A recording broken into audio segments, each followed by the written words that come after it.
Irmãos queridos, muito boa noite a todos, que a maravilhosa graça e a doce paz do Senhor Jesus estejam sobre todos vocês. De fato, ontem foi um momento muito emocionante, estávamos lá, eu, reverendo Thales, reverendo presbítero Gilson, presbítero Wagner, né, reverendo Wilson, e muito obrigado, meu irmão. E as palavras do reverendo Thales e do reverendo Wilson muito me emocionaram, né? Até entrou um cisco no meu olho. Ainda bem que homem não usa maquiagem, né? Não tem problema. Fala que homem não chora, não pode chorar. A mulher que não pode por causa da maquiagem, né? Mas foi um momento muito emocionante. Eu agradeço a Deus pela vida dos nossos irmãos. Reverendo Thales, um amigo muito precioso.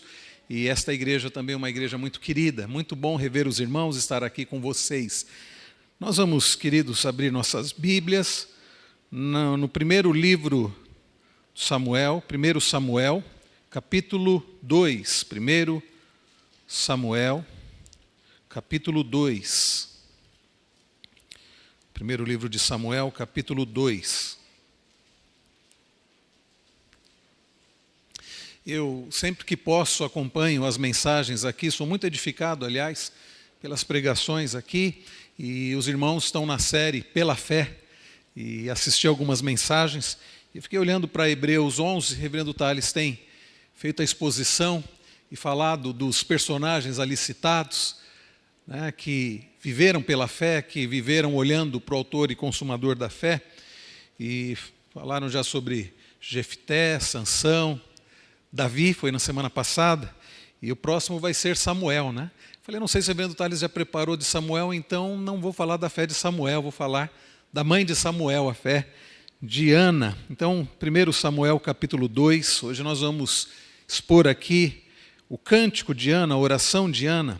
Peço que os irmãos acompanhem com fé, com atenção a leitura da palavra preciosa do nosso Deus, que diz assim: Então orou Ana e disse: O meu coração se regozija no Senhor, a minha força está exaltada no Senhor, a minha boca se ri dos meus inimigos, porquanto me alegro na tua salvação. Não há santo como o Senhor, porque não há outro além de ti, e rocha não há nenhuma como o nosso Deus. Não multipliqueis palavras de orgulho, nem saiam coisas arrogantes da vossa boca, porque o Senhor é o Deus da sabedoria e pesa todos os feitos na balança.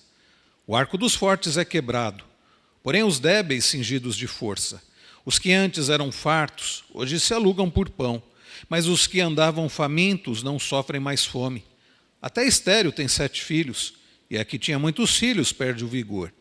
O Senhor é o que tira a vida e a dá, faz descer a sepultura e faz subir. O Senhor empobrece e enriquece, abaixa e também exalta. Levanta o pobre do pó, e desde o monturo exalta o necessitado, para o fazer assentar entre os príncipes, para o fazer herdar o trono de glória. Porque do Senhor são as colunas da terra, e assentou sobre elas o mundo. Ele guarda os pés dos seus santos, porém os perversos emudecem nas trevas da morte. Porque o homem não prevalece pela força. Os que contendem com o Senhor são quebrantados, dos céus troveja contra eles.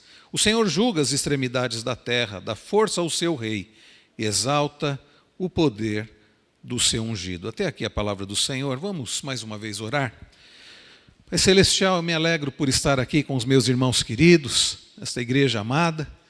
Me alegro, ó Deus, por poder prestar culto ao Senhor juntamente com estes servos do Senhor, com parte do povo do Senhor aqui. E como já foi pedido em oração, ó Deus, que o Senhor fale ao nosso coração através da Tua palavra, que sejamos nós, ó Deus, edificados, consolados, exortados, corrigidos, e que o Senhor Jesus seja glorificado na exposição da Tua palavra. E é no nome dEle, ó Deus, que oramos gratos. Amém.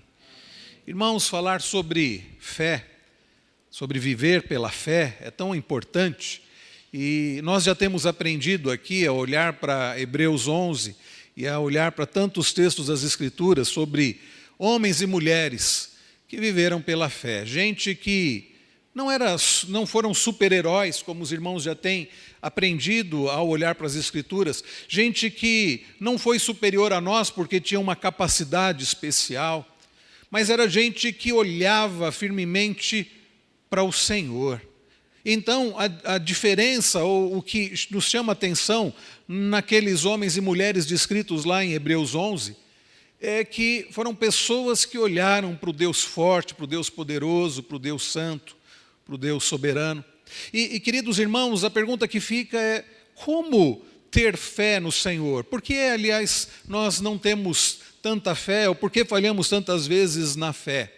E eu creio, irmãos, que grande parte da nossa dificuldade, ou parte da nossa falta de fé, se deve pelo fato de não sabermos quem Deus é. Porque nós não confiamos em quem não conhecemos, mas quando sabemos de fato quem Deus é, ou quando somos lembrados de fato quem é o Deus da Bíblia, quem é o nosso Deus, isso nos ajuda, isso nos leva a ter mais fé, maior confiança no Senhor. E quando eu olho, queridos, para este texto tão conhecido das Escrituras, eu vejo, através desta oração de Ana, através deste, que ficou conhecido como Cântico de Ana, é uma oração, e olhando para a vida desta mulher tão conhecida das Escrituras, eu posso ver, aprender por que é que ela tinha fé. Porque o texto, na verdade, não trata, acima de tudo, sobre Ana, não trata a respeito dela, acima de tudo, mas trata a respeito do Deus de Ana. E nós podemos entender, então, por que é que Ana tinha fé, por que aquela mulher atribulada de espírito, outrora tão desgastada, tão triste, tão angustiada, pôde, de fato, crer no Senhor, se alegrar no Senhor, confiar no Senhor, ser abençoada pelo Senhor. Quando nós olhamos, queridos, para este texto aqui no primeiro livro de Samuel, este livro que, na verdade, tem o nome de Samuel, mas sabemos que não foi Samuel quem escreveu, não sabemos exatamente, na verdade, quem é o autor deste livro, mas traz o nome de Samuel porque, principalmente aqui no primeiro livro, que antigamente, ou na Bíblia hebraica, é um livro só, mas neste primeiro livro é tão destacado, tão citado aqui neste livro, então ficou o nome de Samuel. Samuel que foi um líder, Samuel que foi um sacerdote, Samuel que foi um profeta, alguém usado pelo Senhor. E é curioso porque este livro, na nossa Bíblia, ele vem logo após o livro de Ruth, o maravilhoso livro de Ruth, tão precioso livro de Ruth, livro que fala de duas mulheres, Ruth e Noemi, que foram resgatadas por um homem chamado Boaz, um homem que apontava, na verdade, para o grande resgatador. E os irmãos sabem quem é o nosso grande resgatador, que é o nosso Senhor Jesus Cristo. Mas na Bíblia hebraica, o livro que antecede 1 Samuel, o livro de Samuel, é o livro dos Juízes, livro que os irmãos já consideraram aqui, recentemente olharam, né, para o livro de Juízes, olhando para a história de Sansão, olhando para a história de Jefté, e o livro de Juízes, se os irmãos se lembrarem, ele termina de uma forma como aparece outras vezes no livro de Juízes, dizendo que foi um período quando não havia rei em Israel. E quando cada um fazia o que achava que era reto aos seus próprios olhos. O livro de Juízes relata um período tão difícil na história do povo de Deus, quando não havia rei em Israel, e as pessoas viviam conforme elas achavam que era correto. E o livro de Juízes vai traçar um ciclo que fala sobre Deus abençoando o povo pecando contra Deus, Deus tratando com o seu povo, o povo então clamando a Deus, Deus se compadecendo do seu povo, perdoando o seu povo, abençoando o seu povo, e depois o povo se desviando novamente do Senhor, e novamente Deus tratando com o seu povo, e novamente o povo se voltando para Deus em arrependimento, e novamente Deus perdoando, e este é o ciclo de Juízes. Na verdade, não é o ciclo do povo de Deus, da história do povo de Deus. E então, logo após o livro de Juízes, na Bíblia hebraica, vem o livro de Samuel. Numa época, então, em que não havia rei em Israel, que nós vemos no livro de Samuel, ou nos livros aqui de Samuel, 1º e 2º Samuel, é Deus provendo para o seu povo um líder. Logo após, então, um período de dos juízes, onde não havia rei em Israel, da teocracia, nós temos essa transição para a monarquia. Mas não se enganem, queridos, este fato de Deus preparar um líder, né, líderes para Israel, e no primeiro livro de Samuel nós vamos encontrar esses 3 grandes líderes, Samuel, Saul e Davi. Mas não são eles os grandes líderes, mas apontavam, sobretudo Samuel e Davi, apontavam para o grande líder, que é o nosso Senhor Jesus Cristo. Mas, queridos, ao olharmos aqui para o capítulo de número 2, nós temos este cântico, esta oração tão preciosa de Ana. Uma oração fruto do agir de Deus na vida dela e através da vida dela. E é Deus, então, provendo para o seu povo um líder que é Samuel. E nós conhecemos a história de Ana, e se você não se lembra bem, basta você olhar para o capítulo 1, você vai ver que havia um homem chamado Eucana, e ele tinha 2 mulheres, como nós vemos aí logo nos primeiros versículos do capítulo 1, e uma das suas mulheres, uma das suas esposas era Ana, e ele tinha uma outra esposa que era Penina. Então, como diz aí o verso 2 do capítulo 1, Penina tinha filhos, Ana, porém, não os tinha. E Eucana, então, ele não conseguia compreender a dor da sua esposa, porque Ana não podia ter filhos, e para piorar a situação, nós conhecemos a história. A sua rival Penina a provocava constantemente por causa disso, a afligia. Então, aquela mulher já era afligida de alma por não poder ter filhos e ainda tinha que suportar as provocações de Penina. E nos chama a atenção, meus irmãos, que aquela mulher atribulada de espírito, ela vai até o templo, ela vai orar ao Senhor. E o que acontece, nós também conhecemos a história, ela está lá clamando ao Senhor. E com um marido que não tinha sensibilidade, porque Eucana chega a dizer assim: eu não sou melhor para você do que filhos. Então era um marido insensível, e ela vai buscar ao Senhor. E é curioso, irmãos, porque aquela aflição de alma não traz em Ana, não cria em Ana uma revolta, não cria em Ana, meus irmãos, um espírito de revolta contra Deus, mas pelo contrário, faz com que ela buscasse ao Senhor, e ela vai orar, ela vai até o templo orar, e quando ela está ali orando, também para complicar ainda mais a situação, nós vemos isso ainda no capítulo 1, ela está ali orando, e o sacerdote ali, Eli, ele não compreende a aflição daquela mulher e ele interpreta de forma equivocada. Ela está ali orando, ela está lá falando, está mexendo os lábios, mas não está pronunciando nada, e Eli a toma por uma mulher embriagada. E então, meus irmãos, nós vemos isso ainda no capítulo 1, e nós vemos que ela vai dizer para o profeta, ela vai dizer, na verdade, para o sacerdote, que ela era apenas uma mulher atribulada de alma.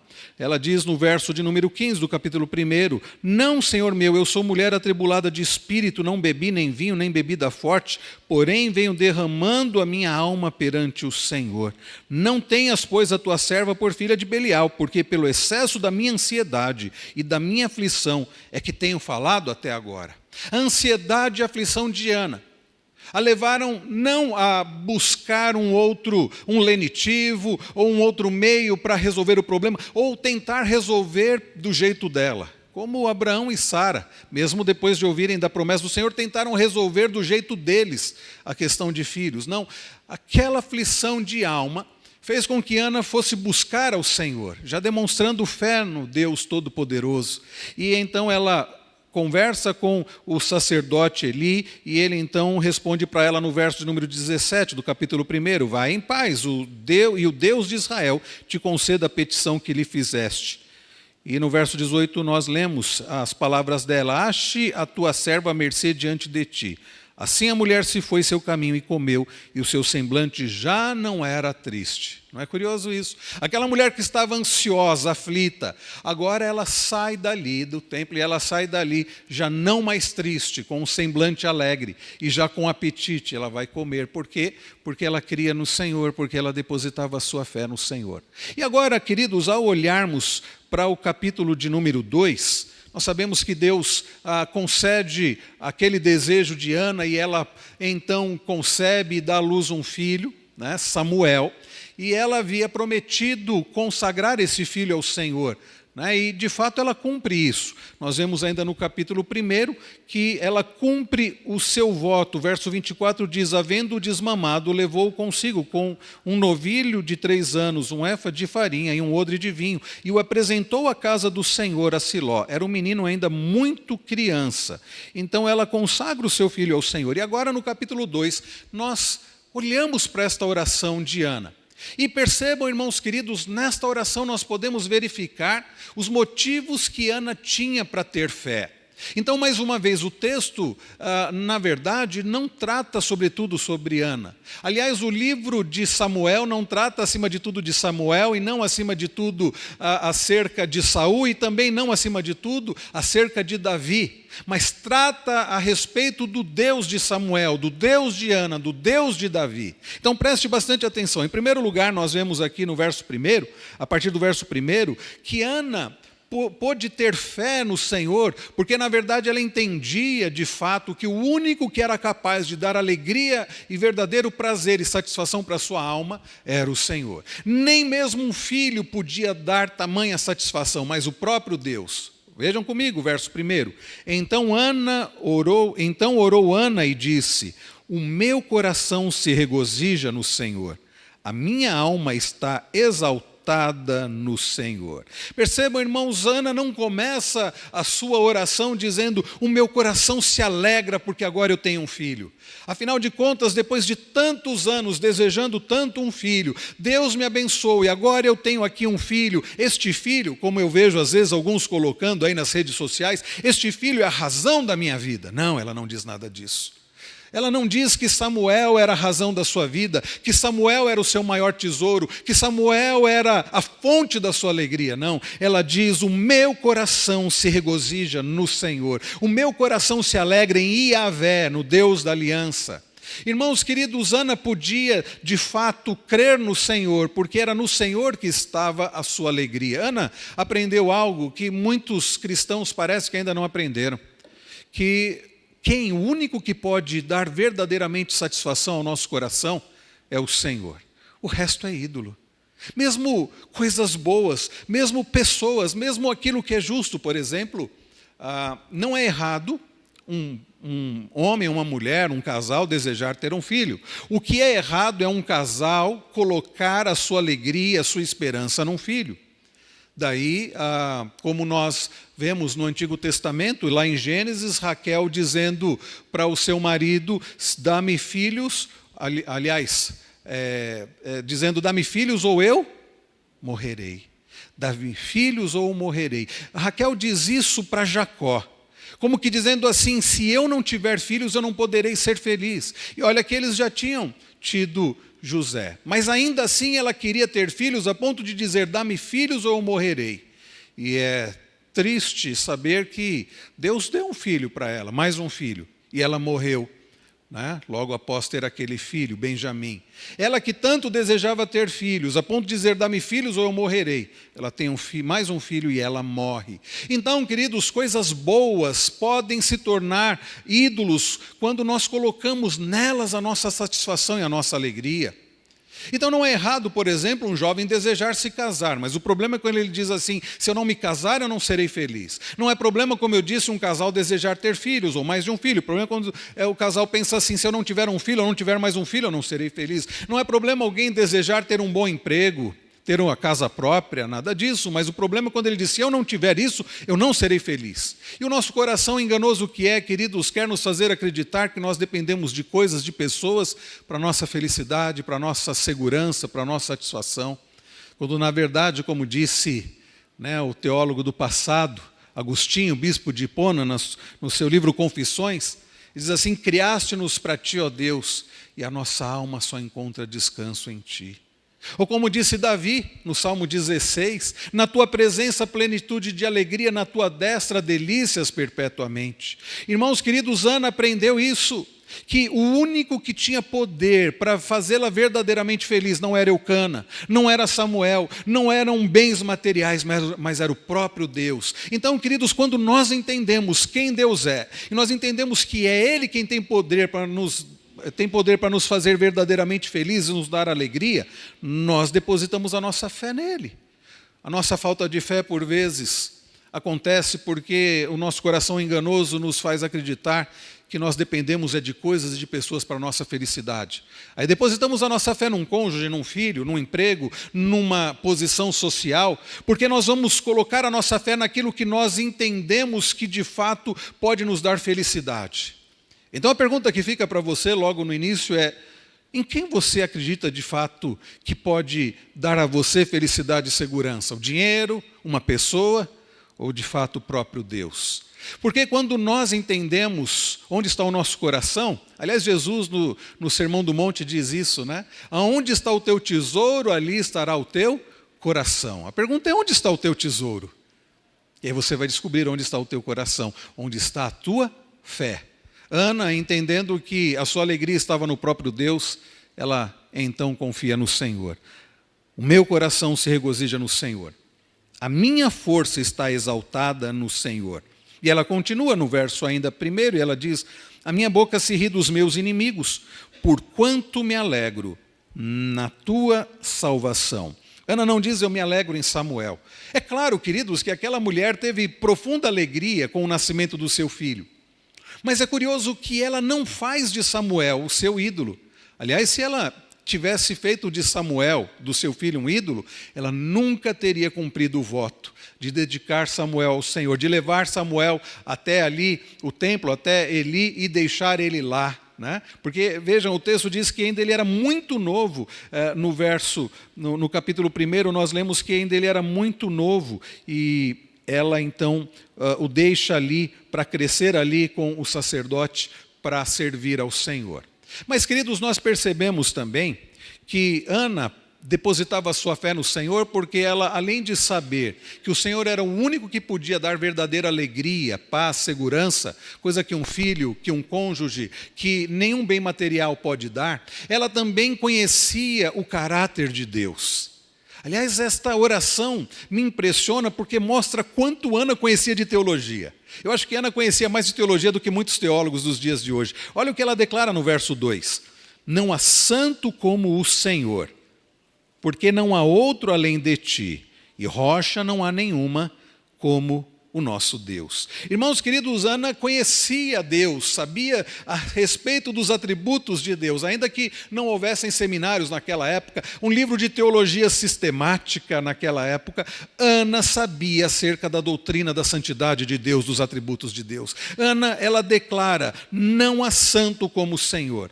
Irmãos queridos, a doutrina da santidade de Deus é uma doutrina tão preciosa.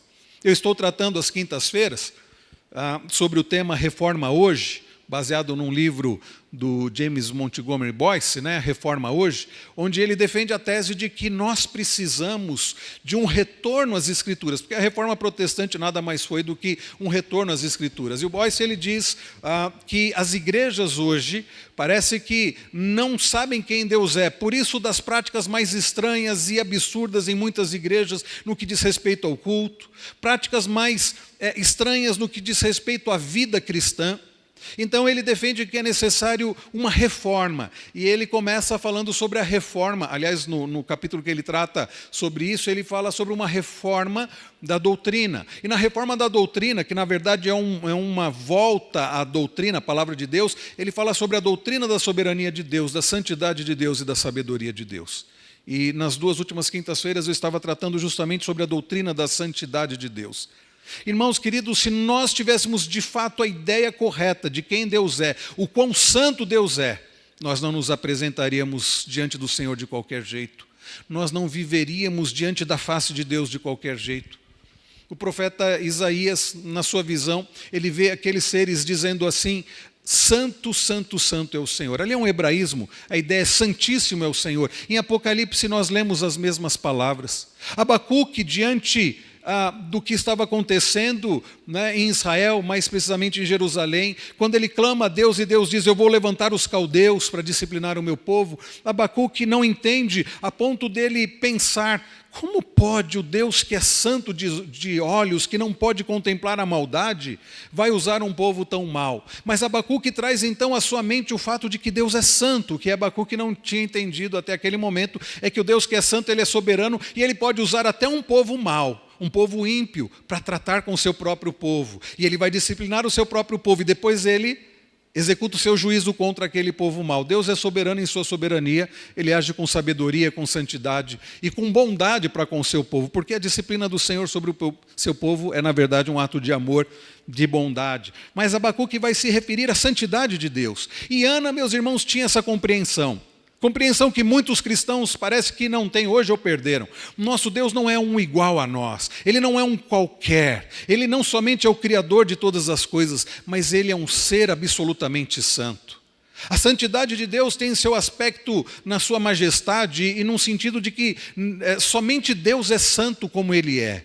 Ainda que alguns atributos sejam comunicáveis, ou seja, Deus tenha passado, comunicado a nós, nenhum dos atributos de Deus que foram passados para nós, que nós temos, são iguais em nós como em Deus. Porque o atributo da santidade de Deus, ele é um atributo que faz parte da essência de Deus. Aliás, um teólogo também do passado disse que o atributo da santidade de Deus liga todos os demais atributos. Deus é fiel porque Ele é santo, Ele é bondoso em santidade, Ele se ira e Ele é justo em santidade, Ele é misericordioso em santidade, Ele é poderoso em santidade. Então a santidade de Deus liga todas as demais perfeições e atributos de Deus, e Ana havia entendido isso, a ponto dela dizer: não há santo como o Senhor, porque não há outro além de ti.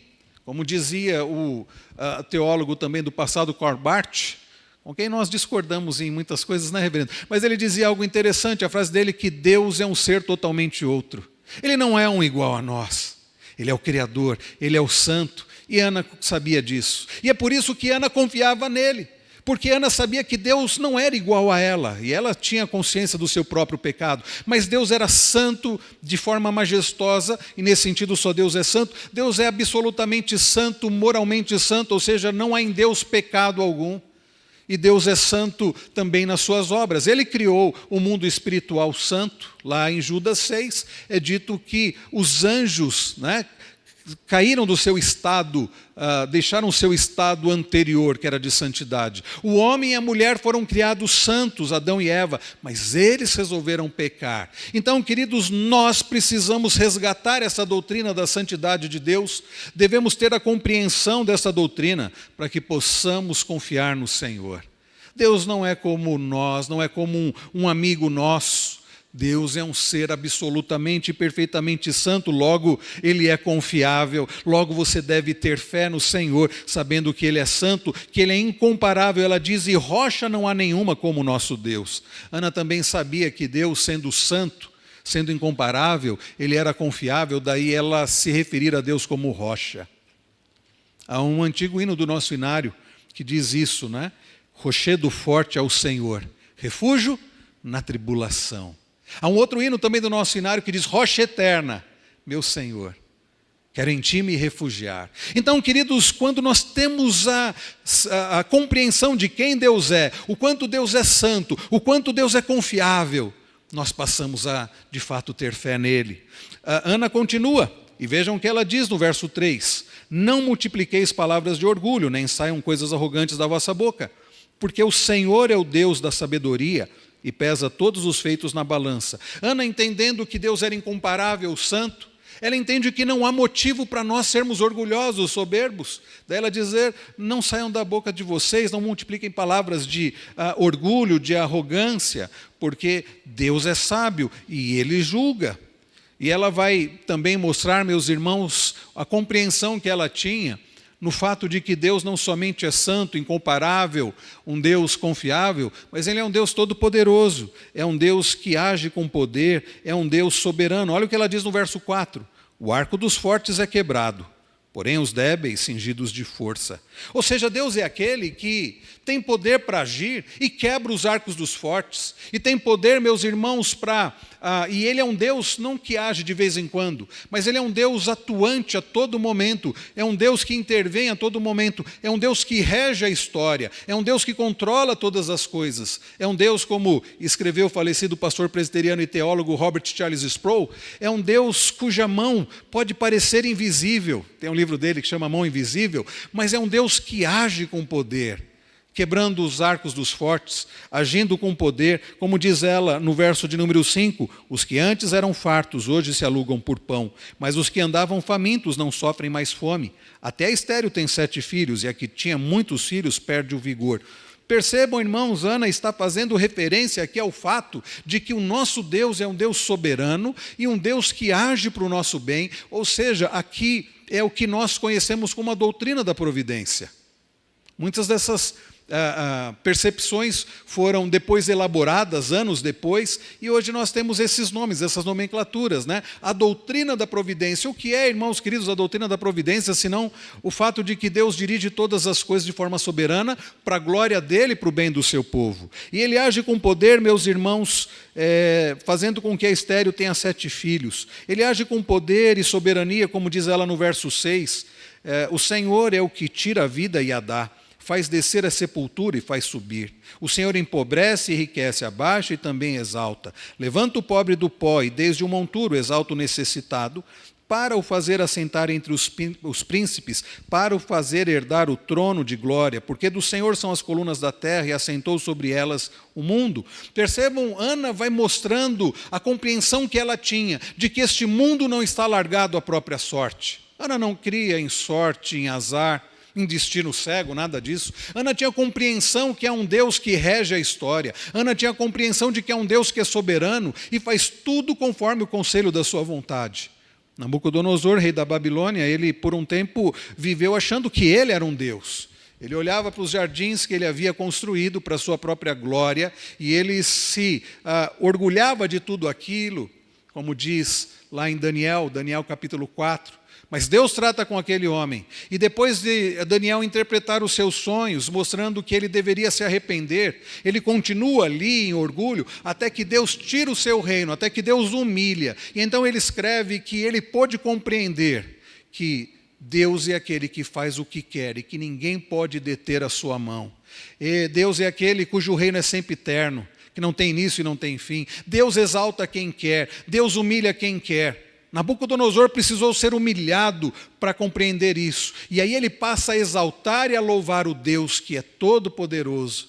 Nabucodonosor vai entender que ele não era poderoso, mas que existe um Deus todo-poderoso. Ana sabia disso, e Ana descreve isso. Irmãos queridos, a nossa falta de fé, por vezes, deriva do fato de nós nos esquecermos ou não sabermos que é um Deus que rege a história, que dirige todas as coisas. Ele levanta quem Ele quer, humilha quem Ele quer. Os governantes deste mundo não estão neste mundo, não alcançaram este poder por acaso. Nós cremos num Deus que tem controle sobre tudo. Fato é, irmãos, que de fato nós não entendemos certas coisas. Por que fulano de tal? Por que tal governante? Por que Deus está permitindo isso? Bem, é fato que por vezes nós não temos todas as respostas, mas nós precisamos entender, como Paulo escreve lá em Romanos 8, 28, que todas as coisas cooperam para o bem daqueles que amam a Deus, saber aqueles que creem no seu nome. Nós às vezes não entendemos por que Deus faz de certa forma certas coisas, mas nós podemos saber que Deus sabe o que está fazendo. Ele é sábio, Ele é santo, Ele é bom. Então nós devemos descansar no fato de que Deus é soberano, o que não exclui a nossa responsabilidade, mas o fato de que não devemos nos desesperar, nos revoltar, mas pelo contrário devemos depositar a nossa fé no Senhor. Uma outra pergunta que fica é: você tem essa compreensão de que nada é acaso? Você tem a compreensão de que não é o diabo que manda no mundo, de que não é o ser humano que manda no mundo, mas que existe um Deus que reina? Você tem a mesma compreensão que os salmistas no Salmo 93, Salmo 97 e tantos outros textos das Escrituras que dizem: reina o Senhor reina, o Senhor domina, o Senhor exerce todo o poder. Você tem essa compreensão? Nós, meus irmãos, precisamos ter isso em mente, para que possamos depositar a nossa fé no Senhor. Se você não sabe quem Deus é, você não confia no Senhor. Mas sabendo que Deus é aquele que tem poder para nos dar verdadeira alegria, sabendo que Deus é o Deus santo, confiável, um Deus que é a nossa rocha, sabendo que Deus é o Deus soberano que age conforme Ele quer e é Ele quem governa tudo, isso, meus irmãos, nos leva a crermos no Senhor, a termos fé no Senhor. Olha o que ela diz ainda, verso 9: Ele guarda os pés dos seus santos, porém os perversos emudecem nas trevas da morte, porque o homem não prevalece pela força.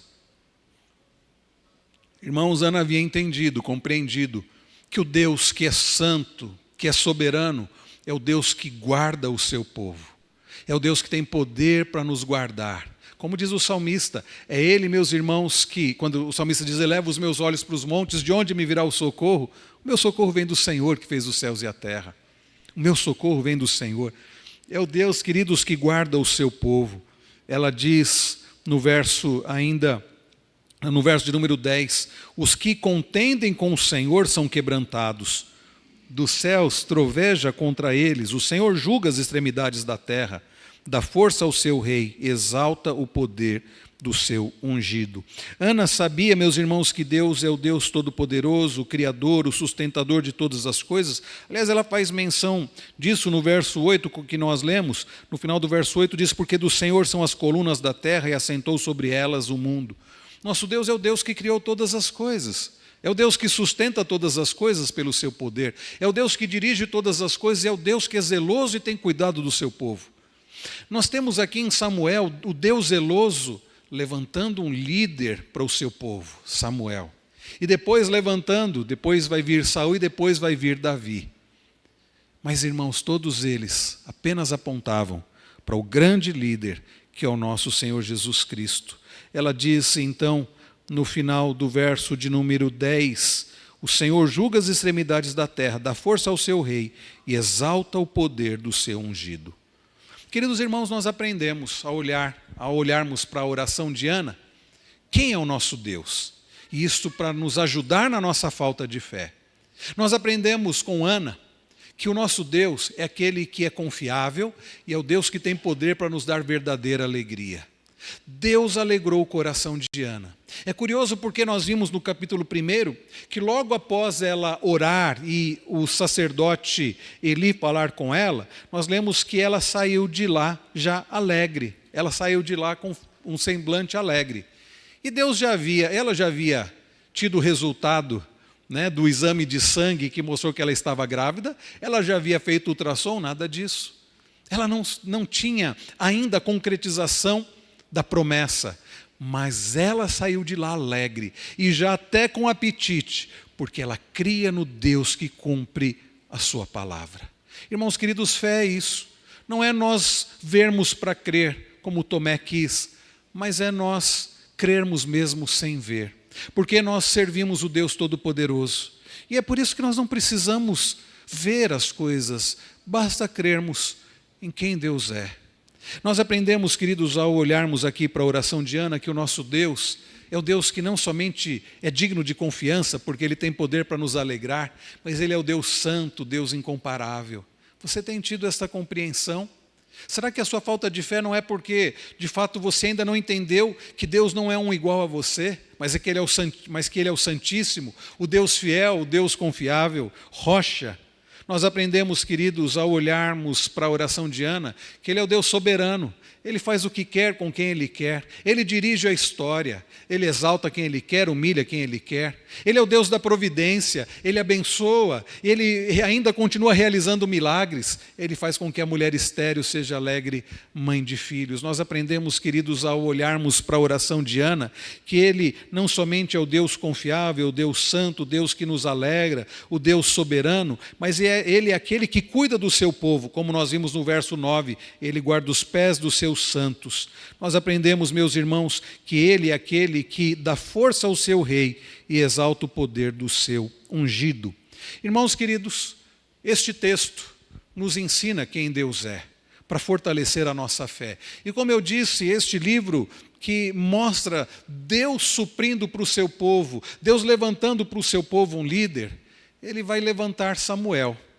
E Samuel, queridos, não foi, na verdade, o grande sacerdote, o grande profeta, o grande juiz, mas ele apontou para o grande governante, para o grande sacerdote, aquele que deu a sua própria vida por nós, que é Jesus. Samuel não foi o grande profeta, mas ele apontou para aquele que é a própria palavra, o verbo encarnado. Depois de Samuel veio Saul. E Saul não foi o grande rei. E depois de Saul veio Davi, o qual depois da sua raiz veio o Senhor. E Davi, queridos, não foi o grande líder, o grande rei, mas foi aquele que tinha consciência dos seus próprios pecados. Nós lemos há pouco o Salmo 38, não foi? E Davi falando do peso do seu pecado, do seu sofrimento por causa do seu pecado. Mas Davi apontava para aquele que sentiu o peso não do próprio pecado, porque ele nunca pecou, mas sentiu o peso dos nossos pecados. Davi não foi o grande rei, mas foi aquele que apontou para o grande rei, que é o nosso Senhor Jesus. Deus proveu para o seu povo um líder. Deus proveu para nós o grande líder, que é Cristo. E é por isso que nós podemos ter fé. Ter fé naquele que é o autor e consumador da nossa fé.